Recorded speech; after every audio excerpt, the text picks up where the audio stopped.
Friends, welcome to my channel தனாஸ் recipe book. இன்றைக்கி நம்ம ரொம்பவே ஹெல்தியான ஆட்டுக்கால் பாயா எப்படி செய்யலாம் அப்படிங்கிறத பார்க்க போகிறோம். வீடியோக்குள்ளே போகிறதுக்கு முன்னாடி நம்ம சேனலில் இப்போ தான் நீங்கள் ஃபர்ஸ்ட் டைம் பார்க்குறீங்க அப்படின்னா சேனலை லைக் பண்ணுங்கள், ஷேர் பண்ணுங்கள், சப்ஸ்கிரைப் பண்ணுங்கள். மறக்காமல் பக்கத்தில் இருக்க பெல் ஐக்கானை கிளிக் பண்ணிவிட்டு ஆளுங்கிற ஆப்ஷனை எனேபிள் பண்ணிக்கோங்க. வாங்க வீடியோக்குள்ளே போகலாம்.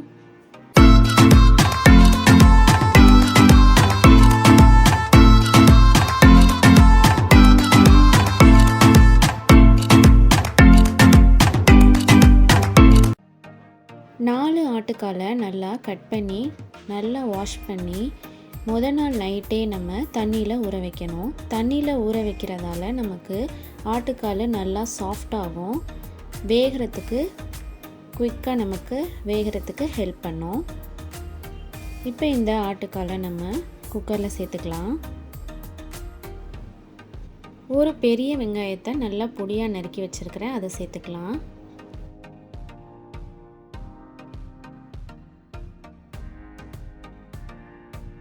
அதே மாதிரி ஒரு தக்காளியை நல்லா பொடியாக நறுக்கி வச்சுருக்கிறேன், அதையும் சேர்த்துக்கலாம்.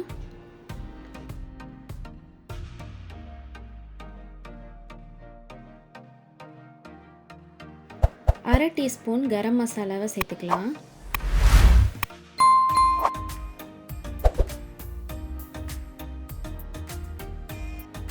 ஒரு டீஸ்பூன் மல்லித்தூளை சேர்த்துக்கலாம்.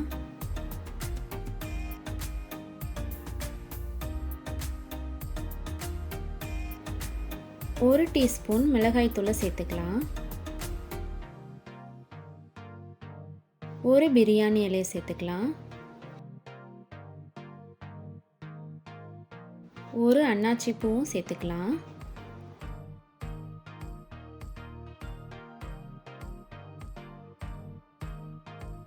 பட்டை சின்ன துண்டு சேர்த்துக்கலாம்.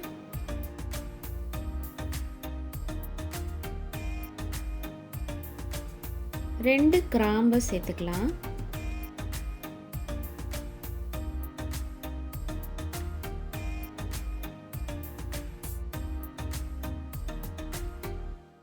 இங்கே நான் 2 டீஸ்பூன் எண்ணெய் சேர்த்துக்கிறேன். எண்ணெய் சேர்த்துக்கிறதால நமக்கு விசில் வரும்போது எல்லா தண்ணியும் வெளியே வராமல் கொஞ்சம் பார்த்துக்குவோம். அதுக்காக 2 டீஸ்பூன் எண்ணெய் சேர்த்துக்கலாம். அதுக்கப்புறம் தேவையான அளவு தண்ணி ஊற்றிக்கலாம்.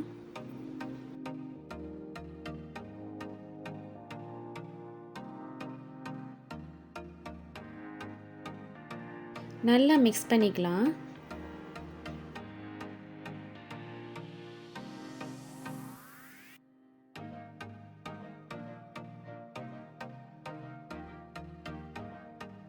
மிக்ஸ் பண்ணிவிட்டு தேவையான அளவு கொஞ்சமாக உப்பு சேர்த்துக்கலாம்.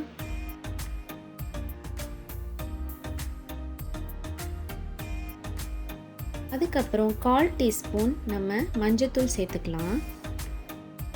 சேர்த்துட்டு மறுபடியும் நம்ம நல்லா மிக்ஸ் பண்ணிக்கலாம்.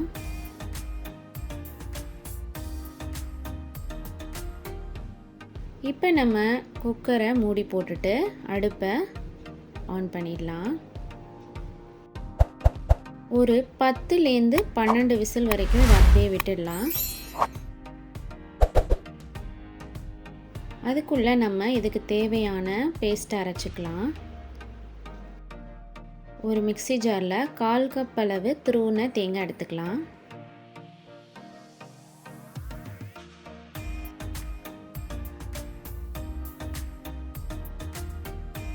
அது கூட ஒரு பச்சை மிளகாய் சேர்த்துக்கலாம்.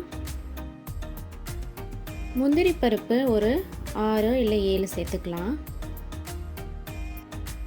ஒரு டீஸ்பூன் சோம்பு சேர்த்துக்கலாம்.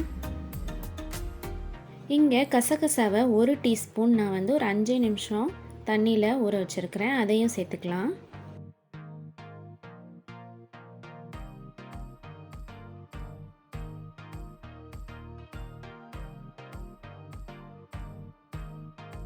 இப்போ இதை இந்த மாதிரி நல்லா ஃபைன் பேஸ்ட்டாக அரைச்சி எடுத்து ஒரு ஓரமாக வச்சுக்கலாம்.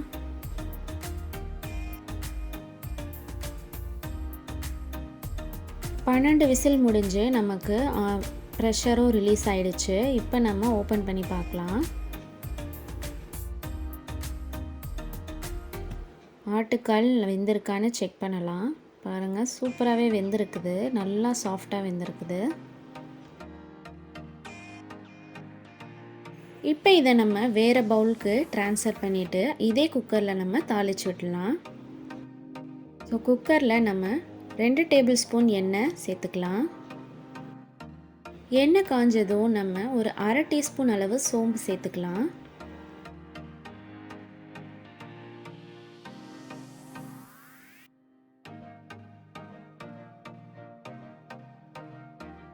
ஒரு பிரியாணி இலையை சேர்த்துக்கலாம். பட்டை சின்ன துண்டு சேர்த்துக்கலாம். ஒரு அன்னாச்சி பூ சேர்த்துக்கலாம்.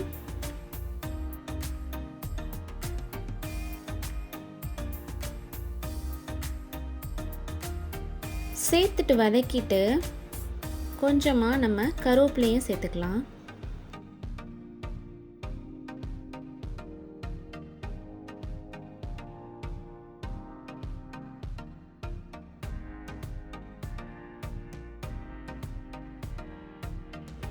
ஒரு பெரிய வெங்காயத்தை பொடியாக நறுக்கி வச்சுருக்கிறேன், அதையும் சேர்த்துட்டு நல்லா நம்ம வதக்கிக்கலாம். வெங்காயம் நல்லா வதங்கட்டும்.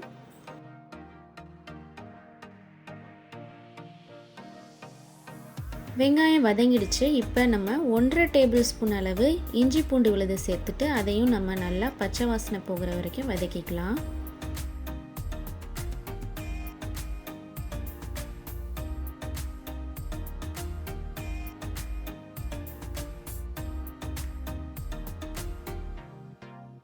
இப்போ நம்ம ஒரு தக்காளியை பொடியாக நறுக்கி வச்சுருக்கேன், அதையும் சேர்த்துட்டு நம்ம நல்லா வதக்கிக்கலாம்.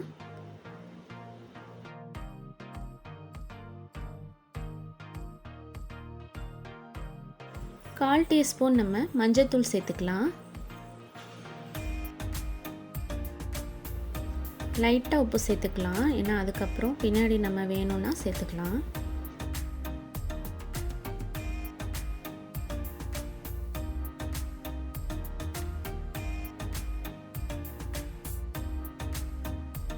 இப்போ நம்ம வேக வச்சு தனியாக எடுத்து வச்சுருக்கிற ஆட்டுக்காலை சேர்த்துக்கலாம். சேர்த்துட்டு நல்லா மிக்ஸ் பண்ணிக்கலாம்.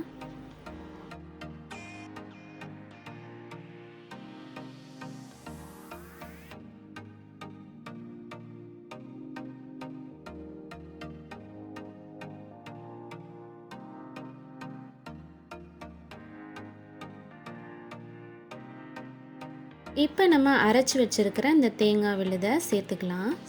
சேர்த்துட்டு நல்லா மிக்ஸ் பண்ணிவிட்டு அந்த ஜாரில் கொஞ்சமாக தண்ணி கலந்து அதையும் இது கூட சேர்த்துட்டு நல்லா மிக்ஸ் பண்ணிக்கலாம். ஒரு அரை டீஸ்பூன் மிளகுத்தூளை இது கூட சேர்த்துட்டு நல்லா மிக்ஸ் பண்ணிக்கலாம்.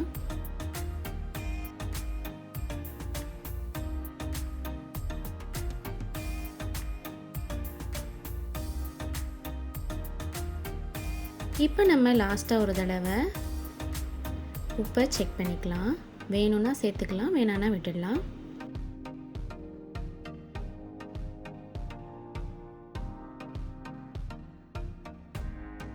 இப்போ குக்கரை மூடி 2 விசில் தான் வைக்க போகிறோம். 2 விசில் வச்சுட்டு நமக்கு ப்ரெஷர் ரிலீஸ் ஆனதும் நம்ம ஓப்பன் பண்ணி பார்க்கலாம். ப்ரெஷர் ரிலீஸ் ஆகிடுச்சு. ஓப்பன் பண்ணி பார்க்கலாம். பாருங்கள், எண்ணெய் தெளிஞ்சு நல்லாவே குக் ஆகிடுச்சு நம்மளோட ஆட்டுக்கால் பாயா.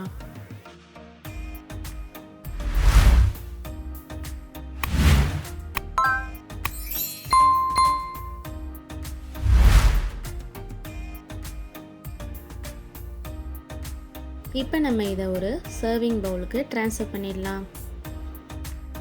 இது மேலே கொஞ்சமாக கொத்தமல்லி தழையை தூவி நம்ம சர்வ் பண்ணிடலாம். இந்த ஆட்டுக்கால் பாயாவை நம்ம ஆப்பம், இடியாப்பம், இட்லி, சாப்பாடு கூட சாப்பிடலாம். பெஸ்ட்டு காம்பினேஷன், எல்லாத்துக்குமே நல்லா சூட் ஆகும், உடம்புக்கும் ரொம்ப. நீங்களும் இந்த ரெசிபியை ட்ரை பண்ணி பாருங்கள். ட்ரை பண்ணி பார்த்துட்டு எப்படி வந்ததுன்னு எனக்கு கமெண்ட் பாக்ஸில் சொல்லுங்கள். மீண்டும் உங்களை இன்னொரு சூப்பரான ரெசிபியோடு சந்திக்கிறேன். அது வரைக்கும் பை பாய்.